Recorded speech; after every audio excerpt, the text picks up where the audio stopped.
Alors, bonjour.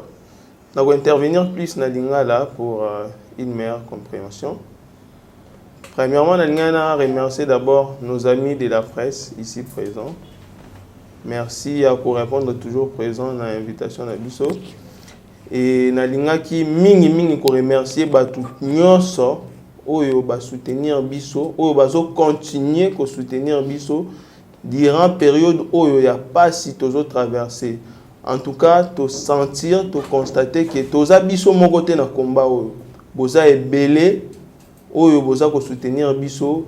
En tout cas, merci makasi bandeko ya États-Unis, Canada, Belgique, Afrique du Sud, France, partout dans le monde. En tout cas, tu sentir Yeba TV, esa chaîne où esa non seulement aimé, mais message à Yeba TV est vraiment porté partout dans le monde. Alors, Ndeka Boyebi, récemment c'était le 9 juin, si je ne m'abuse pas, la chaîne Yeba TV est piratée par des hackers professionnels. Ou ba pirata qui chaîne Nabiso Oyo. Alors, tout lancé qui demande moko na YouTube, tout côté qui ba recours depuis les mêmes jours, tout côté déjà ba recours. On attendait le traitement du dossier. YouTube a traité le dossier. Et c'était hier la nuit, vers 3 heures, YouTube a finalement approuvé que Yeba TV appartenait réellement, c'était réellement notre chaîne. Et Zongi Selibiso chaîne wana mobimba. Donc, la vidéo, nous avons tout perdu qui plus de 1000 vidéos. Pendant une année, travail na biso o bato ba baby ça en une seule seconde, en une fraction de minutes. Bazong se di biso ngo, yango toza na sengwa makasi. Ya koya liboso na bino pour to annoncer que chaîne Yeba TV et Zongi ba vidéo nyonso tout to récupérer yango. Moi confusion ezo salama entre chaîne Yeba TV oyo toza nango sikoyo o to récupérer il y a 68 300 abonnés na chaîne Yeba TV ya secours. Pour te créer qu'on va pour na secours en attendant YouTube à répondre biso na demande auto tindaki. Si ko te retrouver te récupérer déjà chaîne na biso à 68 000 abonnés, te confirmer que eza officiel Yeba TV au besoin il y a 68 300 abonnés, eza Yeba TV au besoin retrouver ba pasteur Gili ba Abbé Cholé ba Mitterrand Naya ba Trésor Kandolo ba Dieu merci ba Abigaël. Éveil patriotique et Zongi na Yeba TV à 68 000 abonnés. Eza biso. Na ko passer parole na batum susu ba bakisa ba confirmer les bino message oyo toza nango ya koloba lelo. Abbé Cholé. Merci beaucoup monsieur le directeur général. Et premièrement na lingina épinglé point moko pona oyebisa bato ke soki bomoni to zongi na point de presse parce que herba pirata ki biso chaîne to sala ki point de presse. Et Sengeli Tozon a point de presse avant Abbé Cholé à l'ECA, avant Pasta Gili à l'ECA, Tozon a point de presse pour Toye Bissabino que depuis 3 heures du matin, déjà, Bazong Serabiso Chien et à YouTube. Du fait que nous sommes des hommes intègres, naïbé confiance pour Pesa Kananga, confiance pour Pesa Nande Konanga Gili, confiance pour Pesa na journaliste Yamayele, Trésor Kandolo, confiance pour Pesa na Mitterrand Naya, Yanga Tulbi que nous, avant de commencer avec les émissions, il faut commencer par les points de presse. Ça, je vous dis vraiment sincèrement. Bato baza sérieux so batanga na miso na façon na zolobela ba bakina zoloba makambo ezo utana motema. Faites-nous confiance, notre chaîne a été bel et bien piratée. Jusqu'à présent, tozo zanga ba matériel, tozo zanga ba caméra, tozo zanga ba trépied, place de caméra et tellement tozo zanga ordinateur marque Mac pour être o esala ka ba montage bien parce que ba kota kiti ba luka ba sala mabe. Mais bakuta ki bisote bakanisa ki Gili ala la kawa bakanisa ki Abbé Cholé ala la kawa po basala bango mabe parce que déjà le baki yango avant point de presse à liboso que makambo batak ya Yeba TV na émission auto benga éveil patriotique et bandi dès que procès à 100 jours et bandi parce que tout ça la vérité déjà le baki yango na premier point de presse lokola les hommes intégrés les hommes sérieux qu'est-ce qu'on devrait faire tant YouTube a eu service au chien à cycle il faut commencer d'abord faire un point de presse. Parce que jour ba pirata ki biso to sala ki point de presse ndé to sala point de presse viens nanga Kélé François papa nangai Roi Mabi na maman Élysée moi c'est Roi Mabi peut-être bon conseiller mais Abbé Cholé to pesa ko confiance un homme de constance chaîne bungaki to bungaki te e bungaki mais sérieux na biso na recours na biso na nzela YouTube nde sali ete ba reconnaître biso que chaîne ya Yeba TV ezalaki ya biso nde to récupérer chaîne na biso wana. Donc mutu moka tromper binote ba jeune lokola biso ba beshole ba pasteur Gili toza batu moko to leka mbonga ba aventurier te po toza soki toza ko mbonga ba aventurier mais le bomona batebele ba luka biso surtout nga personnellement nande ko nanga Gili ba luka biso ba sombela biso mituka na mbongo po to trahir des personnes mais to boya ko trahir po to sala musala malamu chaîne na bino yango ezongi chaîne ezongi mais tozo manquer ba matériel na babilo mususu ba yiba ki ba ordinateur soki boko songa biso ozala mie mais chaîne ezongi nzamba pambola bino merci na bande onyo so ba soutenir biso parce que bato ba soutenir biso na canal nanga na canal ya DG na canal ya Pasteur Gili na canal ya Miteranaya na canal ya Trésor Kandolo boza ebele soto bito bana tanga ba kombo da bino et ozo tango la ye mais merci na confiance DG na zo isi micro epa na yo na moto yo kopesa merci DG autorisé ngana pesa Trésor micro epa na yo. Merci beaucoup, mon amboka Bécholé. En tout cas, merci pour na DG et surtout pour notre effort au consentir pour tout récupérer chez Nabiso parce qu'on vous a déjà annoncé chaîne déjà ici et revenir Nabiso. Bato ba réussi ça qui ko changer mot de passe, ba s'approprier en haut mais tellement tous qui n'a pas document comme nous surtout processus c'est ça les mis alors on a récupéré la chaîne mais j'aimerais plus ma télé na likambo na monaki parce que to meka qui moi émission moi tout ça qui na abécho le lobby et quand na chaîne abiso il y a 15 000 abonnés on a to meka qui ko bois kango le na tongo to bois kango to moni débat moko za qui na commentaire na ba commentaire to qui débat mutu moko azo annoncer que non eza chaîne Yeba TV officielle mais oyo ba pirate qui a oui il peut avoir raison peut-être avec koloba po a alerter batuke batu o ba iba ki chaîne ande batu bazo utiliser yango mais nous informons à tous ces monde là que non réellement ezali chaîne na biso wana on a réussi à les récupérer parce que bien que ba iba ki yango to luka ki chaîne moko to bi non batu il faut ba informer to ba no sa en attendant tout ça la récoup parce que ça pouvait ou n'est pas donné tout récupérer en mais tellement zamba par exemple biso likamute na mutu tout récupérer en yango nazo alecter batunyon surtout au balandara Yeba TV awa na Congo dans tous les coins et recoins Libana mboka Yeba TV oyo ya biso ya ba abonné 68 300 yango ekomi opérationnel tout récupérer en 300 au moins émission de l'écart et confiance que c'est nous en tout cas ce qui tourne l'équipe na point de presse pour annoncer aussi officiellement comme on avait annoncé officiellement que on nous avait piraté mais nous avons aussi annoncé que nous avons récupéré notre chaîne. Merci DG. Oui, merci DG pour la parole. Bandeko nyonso bozolanda biso soki bo se rappeler je pense que ba image ezanano ya makasi na mitu na bino boko remarquer que équipe ezongi yango ka mutezalaki na ndeko na biso amiga oyo akotsaki biso na équipe nyonso Yeba TV dans l'ombre tozalaki na bango il y a une semaine passée na makambo tokutanaki nango na bandeko nyonso ya presse en ligne vraiment merci beaucoup nzambe apambola pe bino puisque na pasi nde bayebaka baninga vraiment bino nyonso tina kotanga bakombo ezate po bandeko musuku to bayaki te mais kaka place ayokelaki sango ye pas jui a dispatchango na ndenge na ye vraiment nzambe apambola bino tolingai ka to fixer opinion internationale et nationale que Yeba TV oyo boyebaka ya 68 300 abonnés yango ezongi donc to alaki pe na ba démarche bino moko boyebi ezala awa na mboka to bandai pe koluka merci pe na bande ko ebele na États-Unis o babengaki biso ba edaki biso na ba contact sika ba siège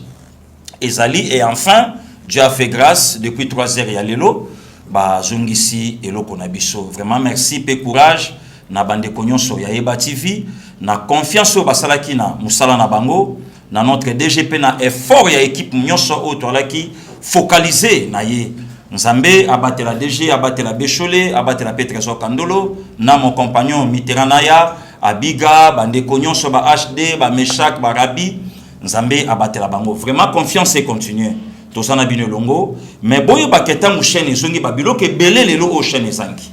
Donc chaîne ezangi ba pareil solo ba émission en direct bandeko pe ba contribution na bino ezana no nanzela soki kokoma ekosa pe biso bien puisque to sape na makambo ebele ya kobongisa chaîne ezongi me biloko ebele pe tosanga kiango ba émission en direct bino mo boyebi ezo senga ba mbongo po tokota nango to sala musala ndenge o bino bozo senga. En tout cas, merci na ba maman nyonso oyo ba yedaki biso, ba papa, ba yaya na bande ko yo pe contribution na bango esa na nzela. Eko makakati. Il y avait déjà projet pour na Yeba TV. Donc que les cas sur côté musote donc et ya kaka. Puis va fin du monde pe bolakaki la kaki. Yambo déjà lobina tongo tout ça c'est là. Nzamba pambola bo. Ba confinement ngo pe la taki minoko bato. Na bato musupe confinement tala na ngo bango te ka confinement. Bon déjà Macron ça le 1er juillet déjà pe poser bango longwa longwa. Bon tu ba pe ka que non mamba de confinement pe la que non confinement sili. Vraiment merci Nzambe à pambola bino tous ensemble. Et pesi biso encore makasi. Na chaîne ebota maika lobi ya secours na Yeba TV badongolo miso ja basi banda ko tana se bataki yango heureusement na pocha soba bakotsa ka loboko mbala moko lokola ja basi bakotsa ki to mutamayela nga kotisa to comprendre que oya soki ngali boso ya mota nga so ya mibale donc biso pe to position eza na chaîne eza la na babiso moko mais bino bandeko yo bozola la ka pona okanisa mabe ya mboka bino bandeko bozokanela ka baninga boye baketa mozo kanela est-ce que so tuni nzambe cop na yoka muteko simba projet na yoka muteko kokisama na via shole bomo soki ya batu musupe kokisama na vi na yo osani vraiment na bandeko ya biso botika nzambe apambola bino lipasa nanga yeyo ndeko ya tungisanga na ebike tuka ko tungisanga lisute asabongoli motema meterana ya ye. Merci beaucoup DG pour l'opportunité à Maloba. Merci beaucoup Pasteur Gili. Merci Trésor Kandolo. Merci à Bécholé, Abigail, Dieu merci. Nastaf Moubimba, il y a technique à Yeba TV où ils allaient toujours conduit par Ndekonabiso, Oyoto Yebi, Steve Kondé, Otobengaka Héros dans l'ombre. Mesdames et messieurs, tout a été dit. Boyoki DG, Boyoki Bandekoyan Sobalobi, O Muketoko Bakisa Isaac, relation où ils allaient entre Yeba TV, Nabi Nozali, relation et confiance. Article 24 de la Constitution Bokanabiso et lobby que tout le monde a droit à l'information. Mais l'information, la mingi et comme la cabine parce que vous avez un canal nini ou bokoyi ou comme anangote. Yeba TV, na ba confrère Nabiso et Belé, tout ça là fort pour que tu commisses la bino information n'enge bo sepeli et na problème auto qu'il est là, de comprendre que Yeba TV est à la qualité sous patrimoine abisso awate et comment patrimoine y a congolais na ba congolais. Merci beaucoup bolaki sibiso yango à travers incident oileki awa déjà te récupérer donc chaîne abisso bataille à liboso te remporter yango mais deuxième bataille boyebi ke ba saccage ki ba loko na biso ba vandaliser ki ba bien ba caméra ba ordinateur makambo nyonso donc te lancer bongo campagne pour na koluka ko somba ba matériel wana à travers GoFundMe donc application ezali wana soko kotika ka ozana possibilité ya ko souscrire na montagne so $1 na yomoko lelo boto récupérer chaîne boza bongo 68 000 abonnés ceux qui te le bik bino nyonso 68 000 abonnés mutu moko moko tia ne serait-ce que $1 to kozana 68 000 $ o ko permettre que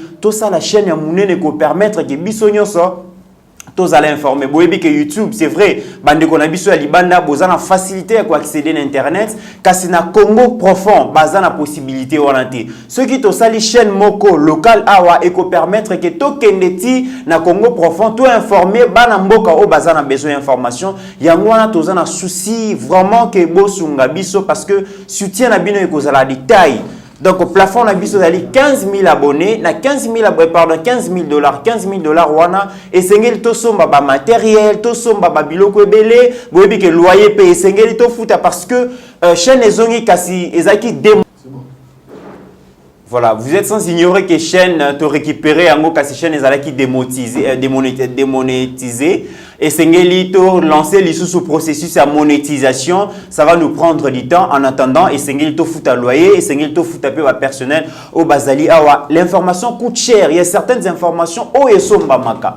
Et ça, l'information, nous pouvons accéder dans le ça la déplacement. Boza ebele libanda bolobaka bolobelaka Congo central te bolobelaka Bandundu te bolobelaka Congo te bolobelaka Équateur te manier manor qui vous cite qui vous Grand Katanga le de Kasai to kolobela yango nini ceux qui tozana accepter Yeba TV to linga kolobela ba rumeur te ceux qui bolingi to comme sur place to lobela ba réalité ya ba province to lancer campagne bongo tozali na récolte donc tozana campagne à récolte ya fond ya $15,000 to ebike ezali mbongo ebele mais pona bolingo Yeba TV ezali mukie bo aider biso papa Stéphane Kankou o azali na États-Unis yene mutazali ko sunga biso pona ko récolter ba fond wana $15,000 na GoFundMe et kozala possible donc Cash App ezali wana et kozala possible na processus pe bandeko ba okoka ko appliquer procédure wana te numéro ADG Zali, ceux qui toquent bon na Western Union, toquent na Manigram, OEP Bazali na République démocratique du Congo, MPC Zali, Airtel Money Zali, donc Orange Money Zali. En tout cas, nous avons besoin, il y a mot, il y a fonds pour créer TNT. C'est très important parce que tous on a besoin de pénétrer Congo profond, de apporter des informations, mais aussi de même la réalisation et chef de l'État parce que c'est le chef de l'État qui est pour engager la République. L'action et Sengeli est dans tous les coins et recoins la République démocratique du Congo et to mi pesa devoir wana ya ko informer bandeko bosunga biso, ça sera une très bonne chose to Pesibino. Merci beaucoup pour la confiance mo Pesibiso, mais bobo sanate guerre oyo pardon, objectif na biso tant to bandaki année 2020 et zalaki qui na décembre toko qui sa 100 000 abonnés et c'est possible tous allez compter sur Bino. Encore une fois de plus, merci na confiance au Pesibiso, merci na ba soutien na Bino tant matériel que financier, merci na oignon so bozo compter ko sala pour na Yeba TV bozali belé à travers le monde to ko compter Binoté. Mention spéciale na presse congolaise, bande konabiso ya presse, balakisi biso vraiment que tozali unis parce que ba kota ki likambo oyo na ba chaîne nyonso to mona quand même que ba diffuser ki ba point de presse na biso souci l'attaque bango awa ke tozongi en tout cas na kombo staff mobimba to pesi merci na ba confrères na ba consoeurs na biso oyo ba relayer ki message en tout cas bo continuer ko lakisa élan solidarité wana et ko za malamu na bo sanité ko remercier aussi ba héros dans l'ombre encore une fois de plus Steve Kondé Rabi chaque Mike ba o bomona kate bango pe vraiment bazali ko remercier bino na onyo so bosali pona biso je remets la parole na DG. Merci beaucoup. Merci beaucoup Mitterrand Naya, merci Pasteur Guili, merci Abbé Cholet, merci Trésor Kandolo, merci Guy, merci Biemba, merci à Madame Abigail et merci à nos amis et compagnons de lutte de la presse pour la présence na Bino na esika oyo. En tout cas, tolinga to remercier Bino nyonso o bozo continuer ko soutenir biso. Que ça soit moralement, financièrement, physiquement ou de n'importe quel moyen, merci mingi. Surtout ba message na Bino, on a senti que nous ne sommes pas les seuls dans cette lutte. Merci, grand merci à papa Stéphane Kankou na États-Unis, en tout cas, soutien à yo là qui vraiment important pour Yeba TV.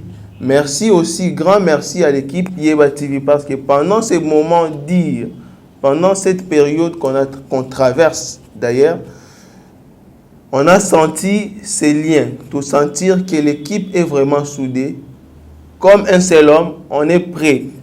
On a toujours été prêt à se lancer dans ces combats.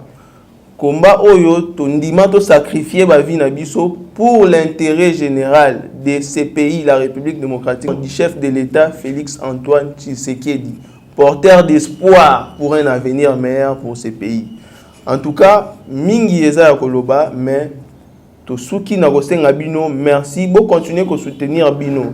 Ba travaux eza encore en cours, faut bo revoir plateau na bino ezonga ndenge ezalaka, je crois ti lundi ba technicien bazo bunda.